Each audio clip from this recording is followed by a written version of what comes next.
Bapak Dirjen Penguatan Daya Saing Produk Kelautan dan Perikanan Bapak Budi Sulistyo.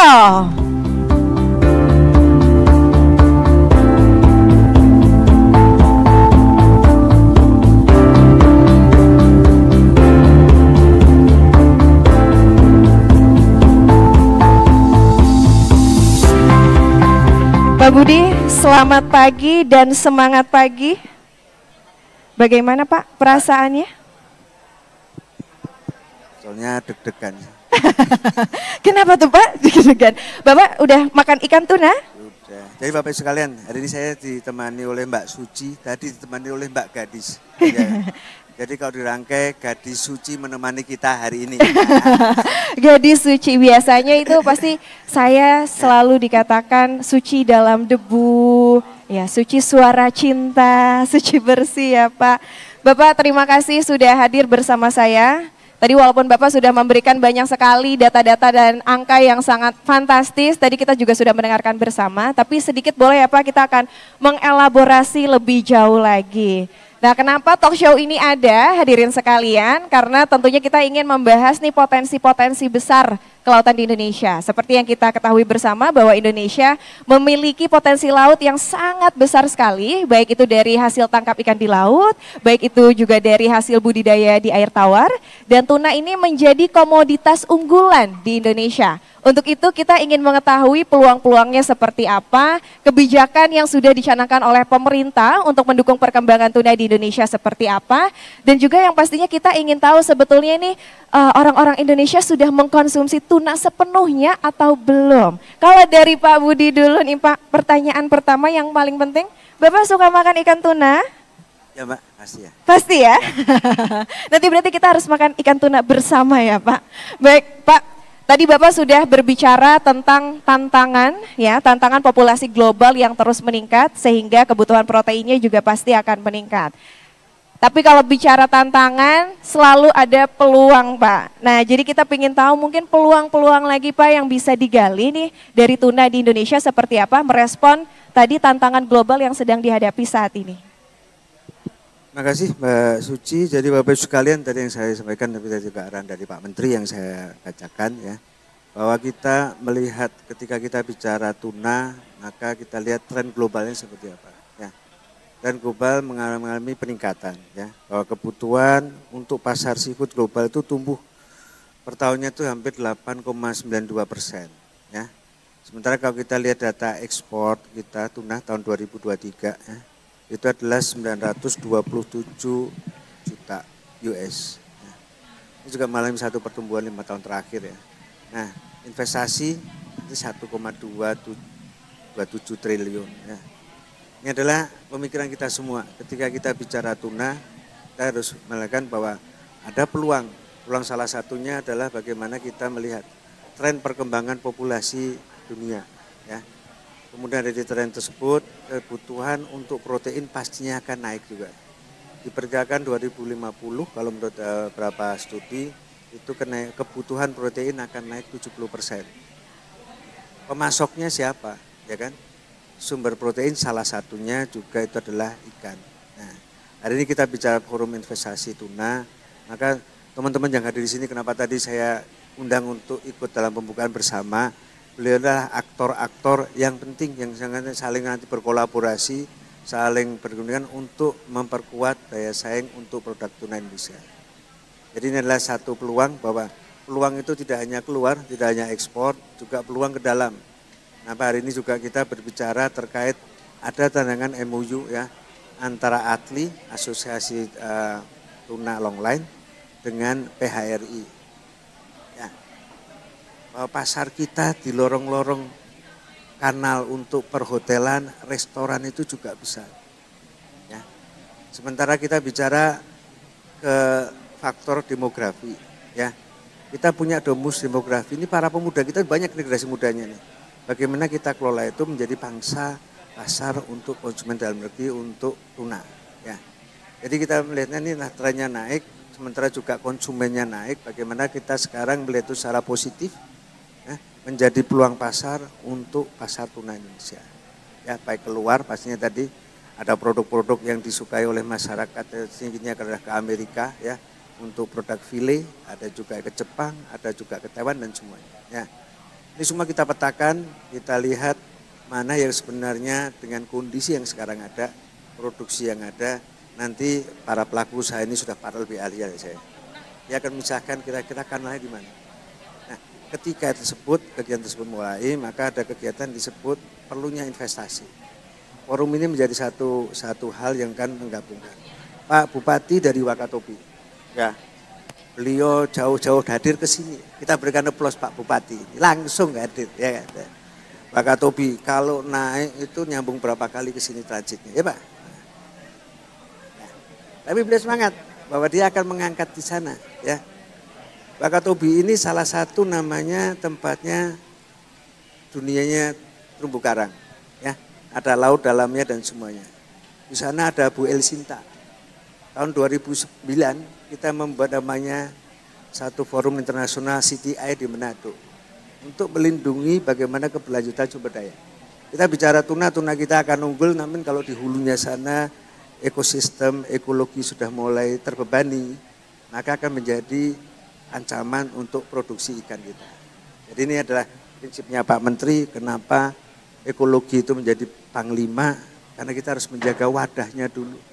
Ekosistemnya dulu kita amankan, kita pertahankan sehingga habitat yang hidup di situ itu bisa hidup, tumbuh dan berkualitas baik. Ya, maka daya saing itu diawali dari sananya, dari hulunya baru ke hilir. Ya, betul. Nah. Betul. Berarti ini peluang yang sangat optimis sekali gitu ya Pak. Tadi sudah Bapak sampaikan bahwa tren global ini naik, peluangnya ada dan saat ini Indonesia juga sudah melakukan ekspor ke Jepang, ke Thailand, ke Amerika dan salah satu produk favoritnya tadi adalah file ya Pak ya. Ya, dan tadi juga Bapak sudah menyampaikan bahwa forum ini dibuat untuk membuka peluang-peluang investasi. Pertanyaannya Pak, masalah investasi. Bagaimana Pak caranya mengembangkan investasi tetapi tetap memegang prinsip-prinsip keberlanjutan. Nah ini juga mungkin menjadi sebuah tantangan juga ya Pak yang kita hadapi bersama. Jadi sebenarnya prinsip-prinsip keberlanjutan ini kan sudah didorong dari sekian masyarakat di dunia ini. Kita kan bahwa bumi itu adalah ruang hidup kita. Ya, kita harus mempertahankan bumi ini untuk keberlangsungan hidup manusia. Salah satunya bagaimana merawat sumber daya ikan, ya, yang di alam. Nah, kalau kita lihat dari kondisi itu, maka soalnya tadi ada yang hadir di sini tadi semuanya, termasuk yang di depan itu ada satu mitra kita yang juga melakukan sertifikasi terhadap tuna MSC. Ini ada upaya-upaya pemanfaatan berkelanjutan itu sebenarnya sudah bergerak semua. Sekarang tinggal kita perkuat, ya kita evaluasi, kita koreksi tata kelolanya di Indonesia seperti apa. Ya. Jadi kami juga dengan BKPM, Kementerian Investasi, itu selalu berkomunikasi bagaimana untuk melayani publik terkait dengan kegiatan-kegiatan investasi ini. Jadi ada satu hal pertama adalah menyiapkan sumber daya yang baik, mengolah yang baik, ya, sehingga ini menjadi satu jaminan terhadap mutu dari produk itu, komoditas itu untuk bisa dipasarkan, untuk mendapatkan pasar global atau pasar ekspor dan pasar dalam negeri. Di sisi lain adalah kehadiran pemerintah dalam pelayanan publik untuk melakukan ini. Prinsip-prinsip ini kan harus sebenarnya selalu disinkronkan. Maka di tahun ini itu adalah menjadi tahun kita bersama yang di industri bertuna Indonesia itu saling berkomunikasi, saling melihat sebenarnya peluang, persyaratan dan namanya yang harus kita pelajari. Sehingga ini menjadi aktualitas bagaimana kita membangun industri tuna di Indonesia. Oke, berarti sinergisitas ini menjadi salah satu langkah ya Pak untuk bisa menjalankan investasi dengan memegang teguh prinsip-prinsip keberlanjutan. Pertanyaannya Pak, apa sih Pak sebetulnya kekuatan Indonesia Pak sehingga mungkin orang-orang ingin masuk, berinvestasi, berkolaborasi, bersinergi bersama di sini. Kekuatan ya Pak Indonesia nih Pak? Kekuatan, satu sumber daya alam pastinya. Sumber daya alam. Ya, sumber daya alam bahwa kita kan punya satu ikan, selalu terkait dengan tuna kan kita daerah kepulauan di antara dua samudra di mana tuna itu termasuk ikan bermigrasi. Ya, tadi saya sebutkan ada yellowfin, ada bluefin dan semuanya. Itu potensinya ada. Ya. Kemudian Indonesia sudah menerapkan bagaimana prinsip-prinsip keamanan pangan, ya, mutu dan semuanya. Kemudian dengan terbitnya Undang-Undang Cipta Kerja, ya, yang salah satunya adalah kemudahan dan berusaha, ini menjadi satu pemicu untuk kita melakukan pelayanan lebih baik lagi. kami bersama Kementerian Perekonomian, Koordinator Perekonomian itu juga selalu berusaha mereview kembali sebenarnya daya saing kita di mana. Jadi dengan Kementerian Investasi juga demikian dan semuanya. Nah, koordinasi ini pastinya akan lebih efektif, juga kami bangun lagi komunikasi dengan para asosiasi. Nah, jadi asosiasi itu tidak mencari waktu untuk ketemu kami akan hadir dan mengundang mereka untuk berkomunikasi. Ini adalah bagian dari penguatan. Kalau kita tidak lakukan itu, maka percepatan tidak akan saya lakukan. Ya.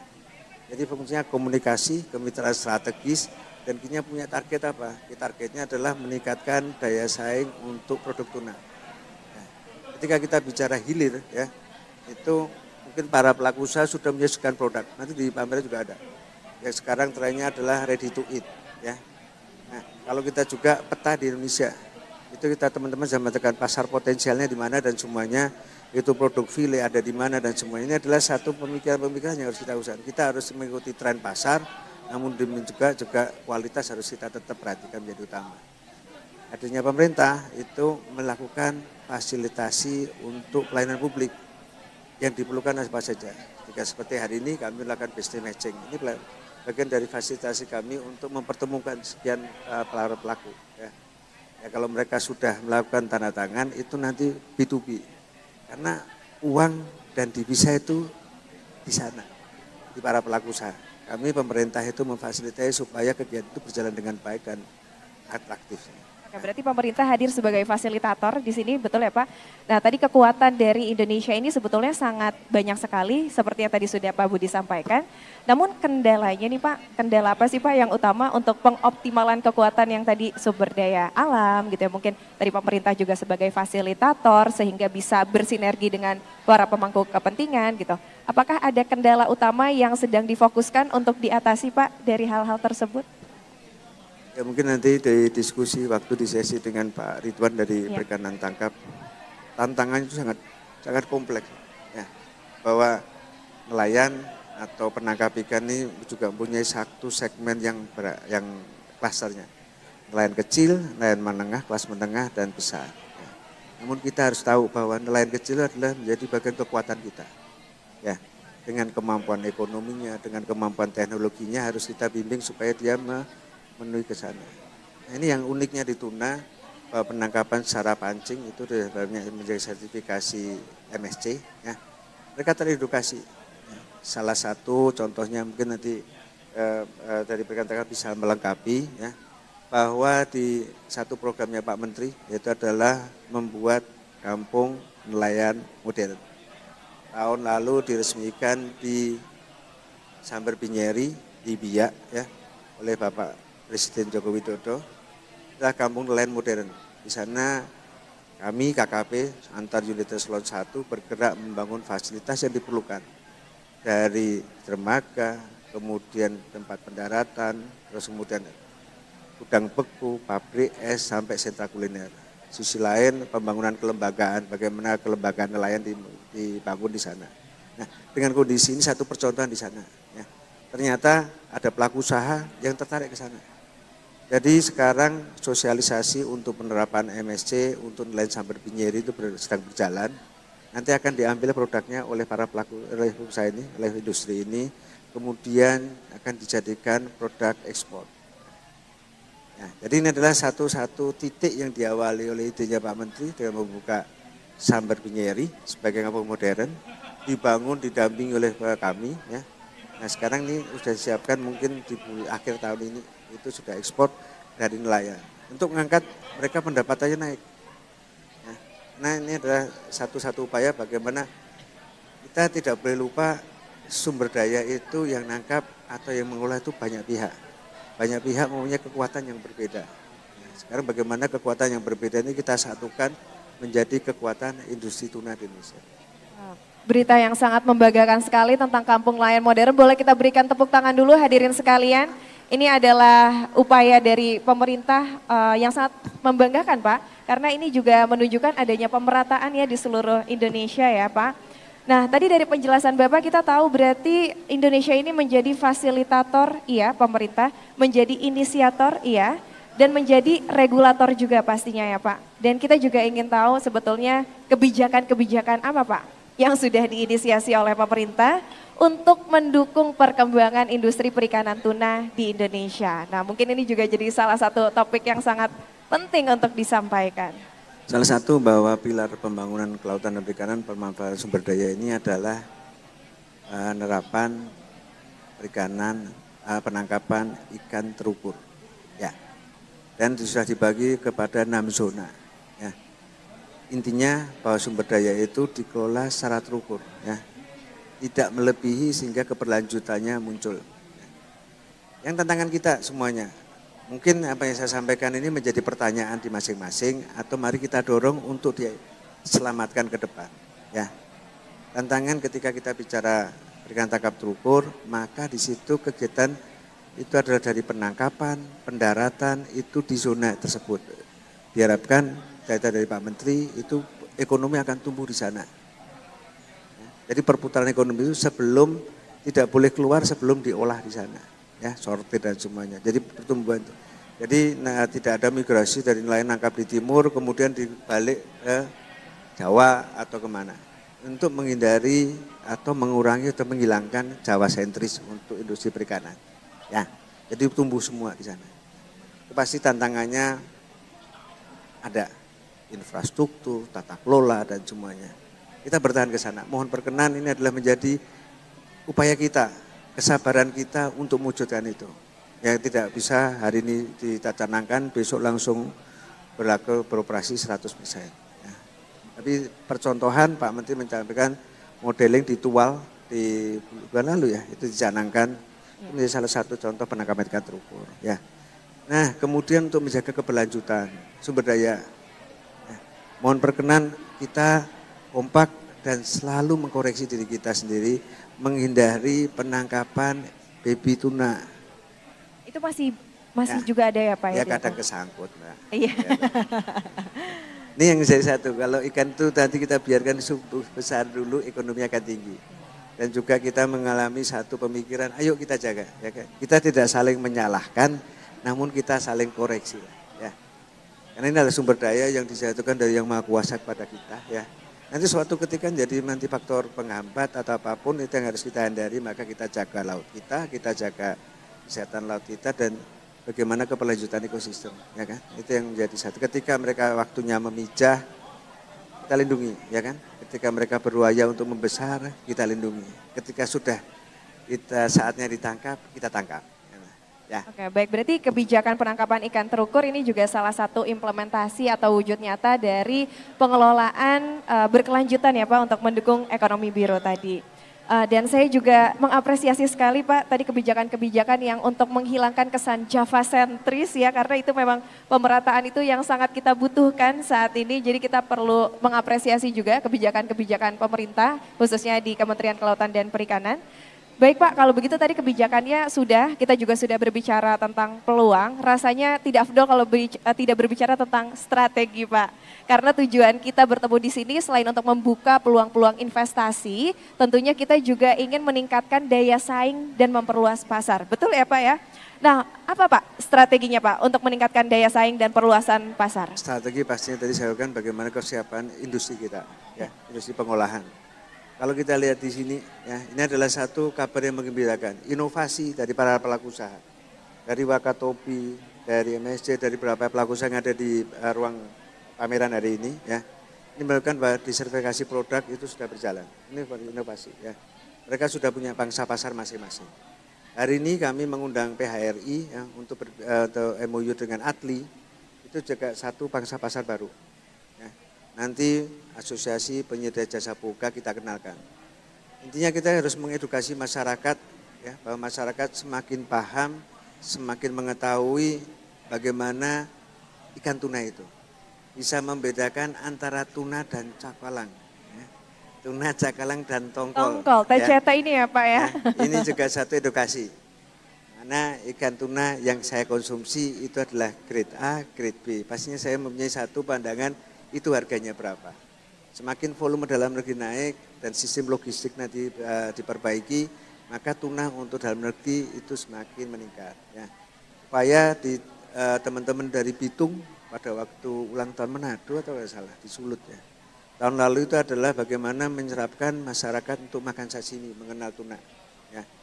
Itu hadir mungkin masuk rekor muri sudah 5.000 masyarakat ya, dan juga bumbunya tidak harus bumbu dari yang Jepang, yang apa yang hijau namanya Pak? Yang Jepang itu kalau Pak cocol tuna sashimi warna hijau. Wasabi. Wasabi. Mbaknya kalau bilang wasabi lebih cepat. Ya kan? Pedas soalnya Pedas. Pak. Nah, dari situ adalah satu, mereka pakai bumbu lokal dan itu 5.000 ya. Bagaimana sekarang kita mengenalkan masyarakat untuk percaya dan kami semakin bangga buatan produk Indonesia ya. Kalau saya masuk ke restoran atau masuk ke mall, anak-anak muda kita kalau tidak ada huruf dari Korea atau dari ini kurang menarik, ya kan? Betul. Ya, padahal ikannya dari Indonesia. Kita harus dorong mereka akan cinta dan akan mendai. Ini adalah satu upaya kita. Kita gelorakan semangat itu dan juga untuk meningkatkan asupan protein masyarakat pastinya. Ya, selain untuk perdagangan tuna, industri tuna, tapi juga protein masyarakat harus ditingkatkan.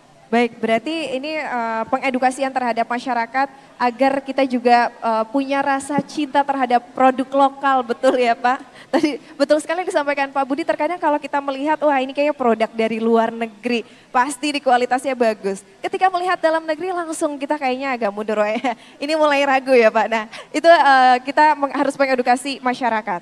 Baik Pak, ketika masyarakat mungkin sudah teredukasi, sudah bisa membedakan mana tuna, mana cakalang, mana tongkol. Nah sekarang kita mau bicara tentang ekspor dulu nih Pak. Ekspor ini kan kita sudah juga luar biasa membanggakan ya ke Jepang, ke Amerika, ke Thailand gitu ya, ke ASEAN. Nah kira-kira ada negara-negara yang mungkin akan dituju dalam dekat ini Pak yang sudah ditargetkan nih oleh KKP? Kalau yang tadi disebut oleh Mbak Suci itu adalah negara-negara yang mungkin pangsa pasar yang sudah tradisi. Nah sekarang teman-teman bergerak semuanya baik dari kami, dari pelaku usaha untuk mencari kawasan tujuan ekspor baru. Nah, mungkin ini yang sedang kita ini kan adalah di Timur Tengah. Timur Tengah ya Pak, ya. Kenapa Pak? Timur Tengah satu bahwa sana juga pasti ekonominya tinggi ya. Kedua kegiatan haji dan umroh juga cukup tinggi, ini juga menjadi satu pangsa pasar.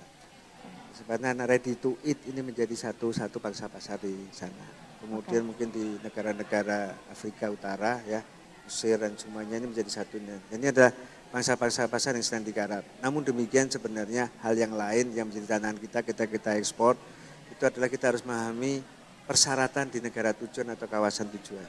Nah, kita harus melakukan diplomasi perikanan sehingga untuk kita menguntungkan dan prosesnya itu kadang tidak cepat. Betul. Namun itu perlu cepat dan ini adalah syarat-syarat yang nanti kalau kita lihat syarat untuk negara-negara importir itu apa saja. Kita kenal, ketika kita kenal kemudian kita sampaikan kepada para usaha mana yang sudah siap, mana yang belum, kita dorong di sana. Ini adalah pemikiran-pemikiran dan laksanakan apa yang harus kita selalu komunikasikan. Ya, sehingga kondisi itu bertahap akan melakukan satu perbaikan. Contohnya untuk dengan Jepang, IJPA tahun lalu itu perjuangan 9 tahun lebih untuk 4 kode HS, tuna kaleng, kemudian karabusi. Ya. Ini adalah satu pemikiran waktu itu sekitar 9,6% tarifnya.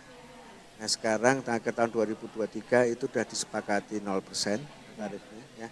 Kemudian ini adalah dalam proses untuk legal scrappingnya, untuk apa-apa yang harus dilakukan. Kita berharap semuanya, kita berjuang semuanya tahun 2024 itu akhir tahun 2024 sudah bisa 0% tarifnya. Ini ada upaya-upaya, makanya kita ekspor ya potensi ada di sana, tapi persyaratan apa saja harus kita penuhi, ya betul. Harus kita siapkan. Ini yang menjadi satu tantangan kita semua, maka perlunya komunikasi antar pihak ini menjadi penting. Iya, betul. Ya. Berarti ini regulasi yang tidak menyulitkan banyak pihak ya Pak, harus dipermudah dan itu juga tadi informasi yang sangat membanggakan juga ada penurunan tarif kerjasama antara Indonesia dan Jepang juga ya Pak, agar bisa semakin mempermudah ekspor ke sana. Bapak tadi saya masih penasaran, mohon maaf saya balik lagi nih terhadap konsumsi tuna di Indonesia. Kita dari tadi mungkin agak fokus terhadap ekspor, tapi saya penasaran Pak, ini masyarakat Indonesia sebetulnya sudah sepenuhnya belum ya mengkonsumsi tuna gitu, baik itu dari anak-anak sampai orang dewasa. Mungkin boleh kalau saya tanya, di sini Bapak Ibu boleh angkat tangan siapa yang rajin mengkonsumsi tuna, ikan? Ikan boleh angkat tangan secara jujur? Jujur ya, jangan hanya karena ada Pak Dirjen di depan. Oke, nah Pak, kita melihat ini tidak semuanya mengangkat tangan. Berarti kan ini tandanya masih konsumsi ikan ini masih terus disosialisasikan. Bagaimana Pak caranya untuk mensosialisasikan konsumsi ikan untuk seluruh masyarakat Indonesia? Ya, sebenarnya kan tidak, ya, salah satu kita bicara tuna hari ini. Ya. Kita harus mengenalkan sebenarnya produk tuna, takang, cokol ini menjadi yang sungguh kembar. Kita harus sosialisasikan, kita berikan edukasi kepada masyarakat dan semuanya. Kota Bitung mungkin dari Bitung kira-kira desa sebelah dari pelabuhan. Adakah masyarakat yang belum pernah mencoba mencicipi tuna? Di sana tempat pendaratan ini tantangan desa semua. Mungkin Pak Bupati di Wakatobi juga demikian. Adakah masyarakat yang belum pernah mencicipi tuna? Tuna satu pasti kesannya mahal ya. Kalau di kita di restoran, gitu. Tapi kalau di pendaratan sana oleh nelayan itu kan sebenarnya juga mereka punya akses. Ya. Kadang masyarakat yang di luar masyarakat nelayan ini belum pernah mencicipi tuna. Ini yang menjadi tantangan kita. Maka kita sekarang kita gelorakan bagaimana kita sosialisasi, kita kenalkan dan kita cintai produk tuna Indonesia ini. Baik. Ya. Oke. Melalui program ya. Nah Pak, ini juga rasanya menjadi pertanyaan yang penting karena mengingat kita nanti akan ada pergantian pemerintah Pak, apakah ada strategi untuk mendukung program dalam pemerintahan yang baru Pak Budi? Ya, pembicaraan dari Pak Menteri itu bahwa tuh ikan menjadi bagian nanti adalah untuk mendukung program makan bergizi ya, gratis. Nah, ini penting kita siapkan semua jenis komoditas dan semuanya. Oh, boleh kita berikan tepuk tangan dulu hadirin sekalian. Ini berarti akan mendukung makan gratis ya program bergizi itu ya. Sekarang kami menyiapkan, nah Indonesia Bapak Ibu sekalian mungkin kita sudah mendengar atau saya sering berkata, menyampaikan informasi ini. Per tahun 2023 berdasarkan tahun data 2003 BPS bahwa Indonesia asupan protein masyarakat itu masih pada angka 62 gram per kapita per hari. Ya. Itu berarti angkanya udah tinggi, sedang, rendah? Nah, kemudian kami berusaha untuk benchmarking dengan negara lain. Slide-nya boleh ditampilkan, Mbak? Ya. Enggak, yang pegang slide ya. Saya ada nih. Jadi Indonesia ini sekarang 62, ya. Kemudian kita masih di bawah Kamboja, masih di bawah Myanmar. Nah ini, ya betul, ya. Ini slide-nya ya. Kita lihat ya, itu Indonesia 62, Kamboja itu 63, Thailand 66. Sementara Vietnam itu sudah 94. Ya. Kalau kita lihat sekarang Asian Games dan semuanya ternyata Vietnam jauh unggul dari kita. Itu mungkin bukan pertanyaan lagi ya. Bahwa konsumsi hewani terutama untuk protein ya, tuna protein ikan ini akan memberikan satu kecerdasan ketangguhan pada masyarakat. Omega 3-nya tinggi ya, kalsiumnya tinggi. Nah, kita harus berani menyatakan bahwa 5 tahun ke depan melalui bersama protein ikan itu kita mencapai 100 gram per kapita per hari. Ya. Nah, kita harus semangat ya para pelaku usaha perikanan ini. Ini adalah satu kesempatan kita. Amerika itu 109 ya, teman-teman dari US Embassy ya, 109. Pak Mo 109, udah tinggi. Ya. Kalau kita bersaing Vietnam ya sangat-sangat mengejutkan dari Vietnam 100. Nah caranya gimana? Bahwa protein ikan bisa masuk ke tubuh manusia itu melalui 3 cara. 1 segar dimasak, 2 adalah olahan ya, berbagai macam bentuk olahan dan kita punya SNI itu ada 30%. Dari itu harus mengandung ikan. Ketiga adalah fortifikasi. Fortifikasi ini adalah fortifikasi HPI, hidrolisat protein ikan. Ekstraknya protein ikan, amino. Ya. Ini sudah teknologi. Produknya itu nanti bisa kita campur kepada makanan pokok, bahan baku pokok seperti kalau di Papua dengan sagu, di kita dengan beras dan semuanya, tepung ya. Jadi dalam bentuk makanan tradisional, kalau di Surabaya mungkin serabi, kalau di mana Surabaya makan tradisional apa? Di mana? Itu kita makan cemilan atau cilok di Jawa Barat, tapi mengandung protein kalau kita fortifikasi. Demikian ke sana Mbak, jadi ini sumber daya ikan ini menjadi satu peran penting pendorong peningkatan asupan protein masyarakat Indonesia. Boleh kita berikan tepuk tangan sekali lagi hadirin sekalian. Wah, ini sepertinya jadi informasi yang harus di-highlight ya Pak, bahwa Kementerian Kelautan dan Perikanan akan membantu mendorong program makan siang gratis yang bergizi nanti, dan ini juga sepertinya akan menyasar hampir 82 juta orang. Dan tentunya dengan angka yang fantastis ini menghasilkan peluang dan potensi yang sangat besar sekali ya Pak, untuk bisa kita menyediakan ikan yang berkualitas, bermutu, dan pastinya ini nanti akan menghasilkan multiplier effect yang sangat luar biasa. Pak Budi, ini karena waktunya tinggal sedikit, mungkin saya ada satu pertanyaan lagi, karena di sini yang hadir mungkin banyak juga dari pihak swasta. Kita ingin tahu Pak, peran swasta untuk mendukung ekonomi berkelanjutan ini, apakah ada insentif Pak mungkin dari pemerintah dalam keterlibatan peran swasta? Ya kami salah satu yang bisa kami sekarang yang kami layani ya. Nanti peran-peran insentif yang kami harus kalau terkait dengan keuangan dan semua ada Kementerian Keuangan, kita harus komunikasi. Namun bahwa satu kemudahan perizinan ya ini menjadi penting. Mungkin teman-teman para pelaku usaha ketika bicara SKP, kalau hari ini ada yang mengurus SKP lebih dari 2 bulan, silahkan temuin saya di sini ya. Ketika saya bertugas di Pengendalian Daya Saing, itu adalah satu pemikiran yang pernah saya terjadi. SKP ini diperlukan waktu 2 bulan karena rekomendasi yang harus diterbitkan ya. Sementara kami berproses, semoga proses ini juga sudah dilayani. Kalau belum, sampaikan informasi kami bahwa itu dari 5 bulan. Saya harapkan sekarang penerbitan SKP selambatnya adalah 5 hari. Ya. Dari 2 bulan ya, jadi 5 hari kalau Pak? masih ada kekurangan nanti sampaikan kami, karena kami harus berproses itu ya. Jadi ini harus kita pikir karena para pelaku usaha ini tidak hanya perlu SKP untuk ekspor. Setelah dapat SKP mengajukan HASAP ya. HASAP ada sekarang di Badan Mutu ya. Itu kan prosesnya juga ada, mereka mungkin paling lambat 10 hari. Ini semuanya terukur semuanya ya, jadi ya jangan sampai bahwa investasi itu terhambat karena masalah perizinan. Ya. Yang pertama itu kan bagian dari pendampingan kami, fasilitas kami insentif ya. Nah kemudian mengikut sertakan para pelaku usaha di expo-expo internasional. Ya.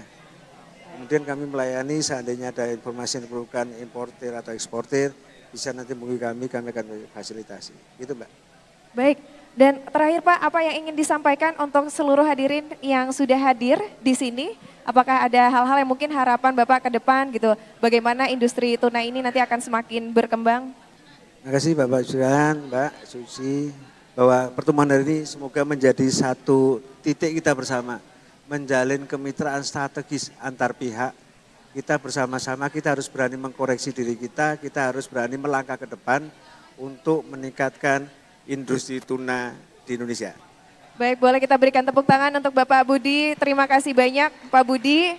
Ini walaupun saya masih banyak sekali pertanyaannya, tapi ini karena keterbatasan waktu, ini harus kita akhiri. Dan tadi dari perbincangan dengan Pak Budi, mungkin kita juga jadi semakin semangat lagi nih Pak untuk saling bersinergi, berkolaborasi, untuk menciptakan peluang-peluang yang nantinya akan menghasilkan multiplier effect untuk kesejahteraan masyarakat Indonesia tentunya. Terima kasih banyak sekali lagi.